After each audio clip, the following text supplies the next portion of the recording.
Hello, and welcome to your BTV news update for the week of April 12th, 2021. As always, I am your host, Ryan Oates. Up first is our political commentary section hosted by Allison Sanel. The Supreme Court recently ruled in a 5-4 decision that some of California's COVID-19 restrictions were in violation of religious liberty. The case made was that it was unconstitutional to ban Bible study meetings in homes. It's an interesting case considering that the rest of the country has had no problem meeting over Zoom for the past year. It's cases like these where you'll start to see the rushed Amy Coney Barrett confirmation have an effect on major Supreme Court decisions. Prince Philip has died. Biden has issued a new executive order addressing gun violence. This includes plans to restrict ghost guns, which are built with parts purchased online and are untraceable, and investments into intervention programs in communities which are more prone to gun violence. Biden insists that this executive order is just a first step in reducing gun-related violence in America. None of the facets of the executive order do anything that would be considered radical by Republicans, and it's very unlikely that Biden's plan for gun control would result in the total ban of gun ownership in America. Back to you, Ryan. Thanks, Allison. And now for COVID news, Gavin VanHorn. Hello, Binghamton. We have some very important news from the past week, and we're excited to share it with you. On Monday, April 5th, an email was sent to every student about how the Johnson & Johnson vaccine is now available on campus on a first-come, first-served basis. The first vaccines were administered from April 7th to the 9th, once students became eligible on the 6th. To receive a vaccine, you must schedule an appointment, and the email describes the process for doing so. If you don't report to your appointment within 15 minutes, someone on the wait list will replace you. The email also explains what you need to bring to your appointment, so it's an extremely important read. Going forward, Binghamton will ramp up the rate of vaccinations, administering around 500 each week, with the expectation of getting about 7,000 doses out. The university will administer the vaccines at the testing site in the union. Binghamton surveyed students about their vaccination status, and based on the results, university officials believe there will be enough appointments to vaccinate every student by the end of May. Of course, students also have the option of getting the 2-dose Pfizer vaccine at an off-campus location. We at BTV6 highly encourage every student to get vaccinated, no matter where they do it. In other news, a Beeline announcement from Katie Ellis contains a link to the page on the Decker Health Services website. The page discusses the process of getting vaccinated off campus, and it notes the various off-campus sites students can go to. Several items are required to be vaccinated at these off-campus sites, and Decker's webpage makes it clear what's necessary. Transportation methods are also clarified, so make sure to check out Decker's website if you need any of this information. As for this week's COVID statistics, from March 27th to April 9th, Binghamton conducted 14,950 total tests, with 32 on-campus positives and 2 off-campus positives. The next 2-week testing period begins on April 10th. And according to the governor's website, New York State had administered more than 11 million vaccines as of April 9th, and over 290,000 vaccines were administered within the past 24 hours. More than 1.4 million doses have been administered over the past 7 days, meaning there were more than 200,000 doses distributed per day. More than 1 in 3 New Yorkers have gotten at least 1 dose, and more than 1 in 5 have been fully vaccinated. Still, we need 70% of the population to be vaccinated in order to reach herd immunity, so we have a way to go.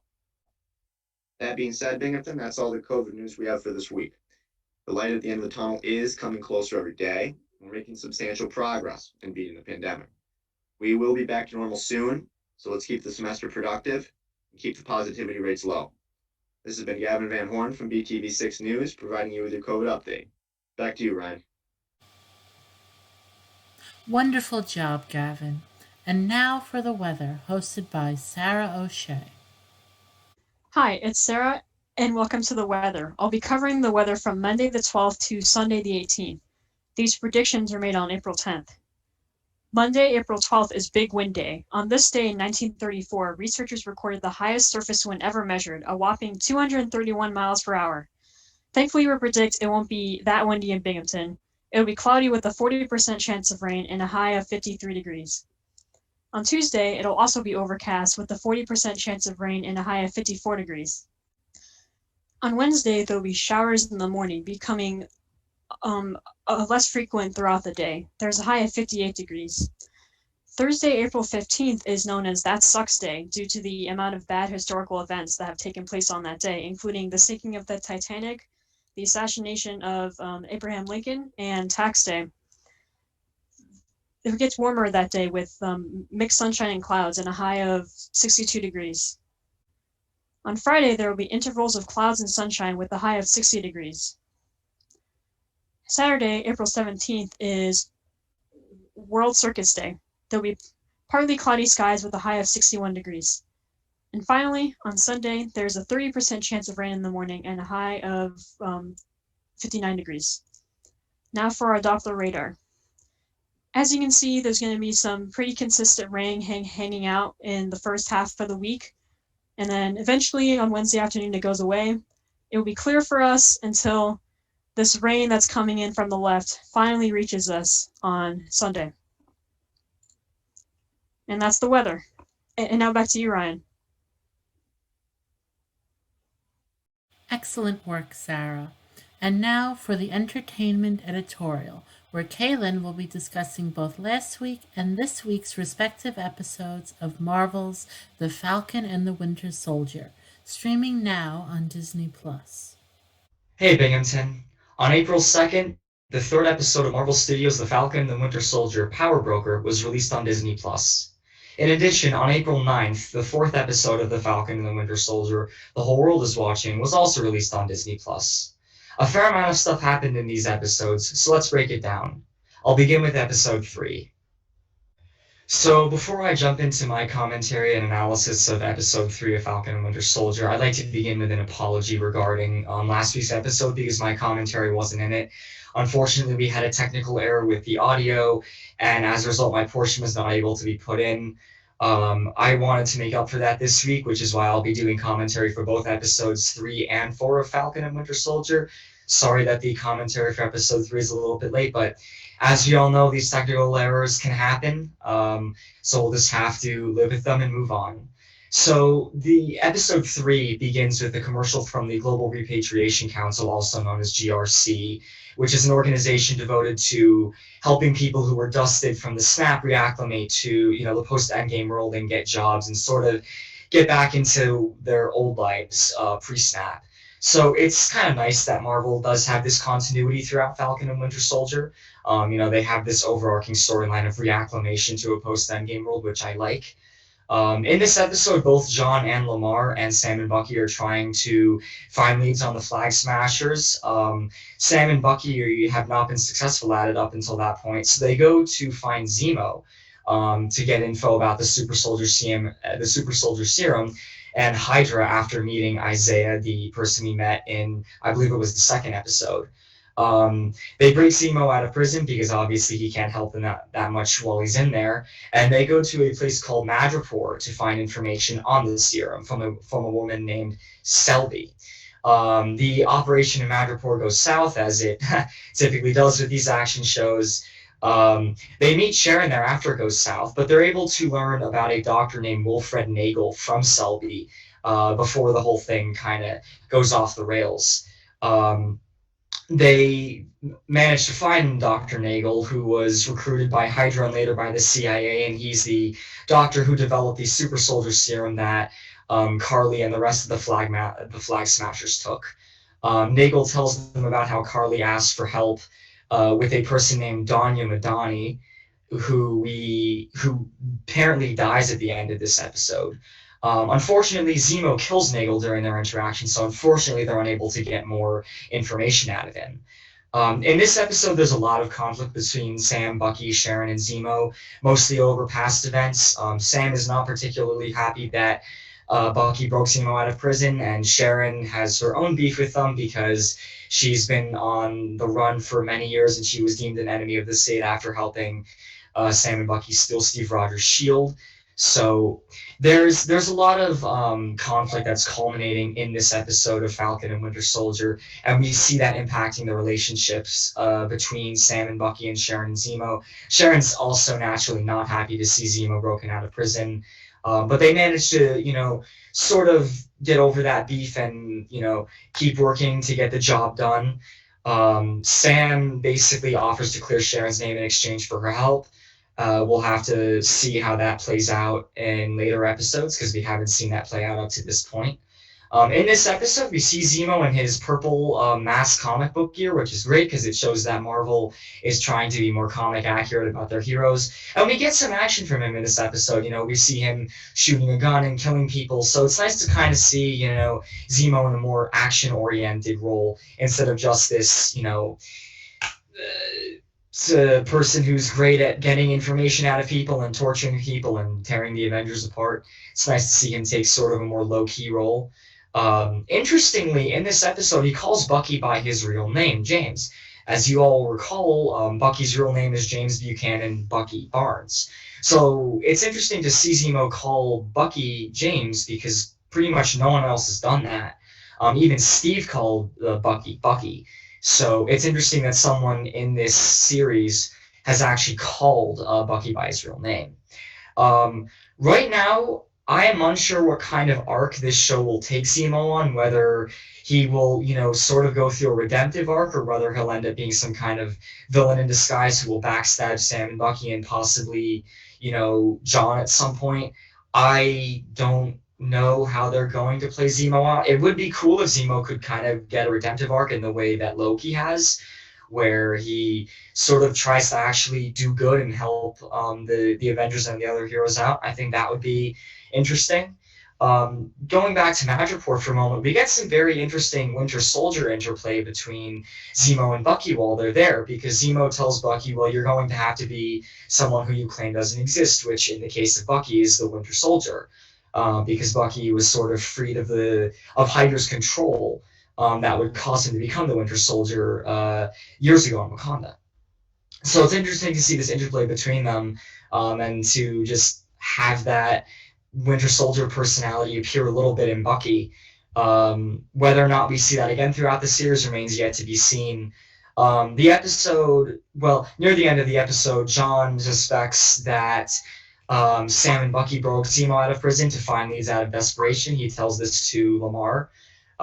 In John's mind, it makes logical sense because, they were all desperate to find leads on the Flag Smashers, and breaking Zemo out of prison would have been a decent place for Sam and Bucky to start, as counterintuitive as that may have seemed.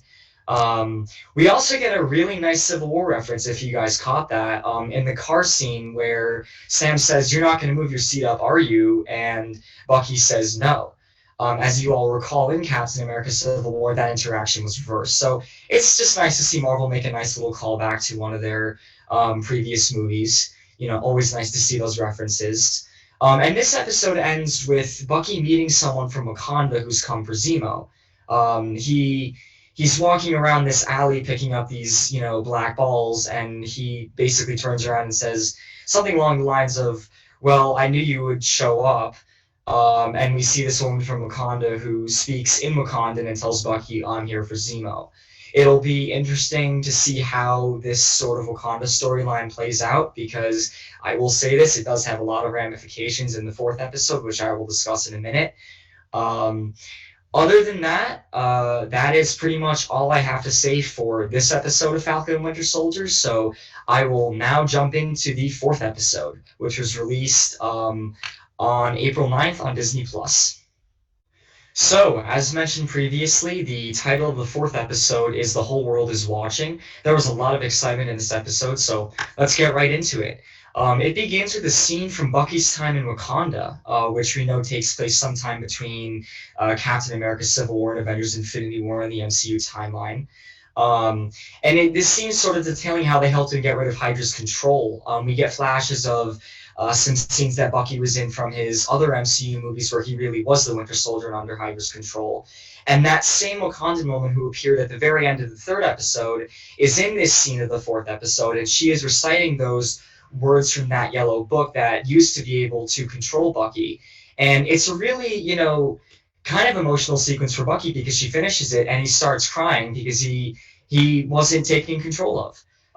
Bucky was kind of granted his freedom, which is fantastic. He can finally move past this Winter Soldier personality. This Wakanda storyline from episode 3 is continued in the opening scene with Bucky speaking to the person who helped him to that woman who helped him get rid of Hydra's control. There is, a small amount of beef between the two of them because, as you all recall, Zemo's actions got King T'Chaka, the king of Wakanda, killed in Captain America Civil War. So, there is a little bit of a negative interaction between the two of them, but they seem to be able to get over it quickly. They sort of go their separate ways after Bucky tells her that he's there to help her with Zemo, and Bucky goes back. Now, interestingly, Bucky tells Zemo and Sam that Wakanda's there. Although he's doing it, from what I understand, he's not sort of incriminating himself. He's more just saying, oh, okay, well, Wakanda's here. But yeah, so we have that storyline now developing. Zemo is able to get information from a young girl about Donya Madani, that woman whom Wilfred Nagel told them about in the previous episode, who was Carly's friend who passed away at the end of the episode. And Zemo does this in kind of, a weird way. He gives the girl candy and basically tells her, hey, could you give me this information? Probably not the approach I would use, but if it works for Zemo, it works for him. Sam wants to talk to Carly. So what they discover is that Carly's friend is having a funeral later that day, and Sam wants to talk to Carly at the funeral to attempt to reason with her, because he believes that she'll be more emotionally vulnerable and thus more open to Sam's suggestions and possibly, coming to an agreement with him.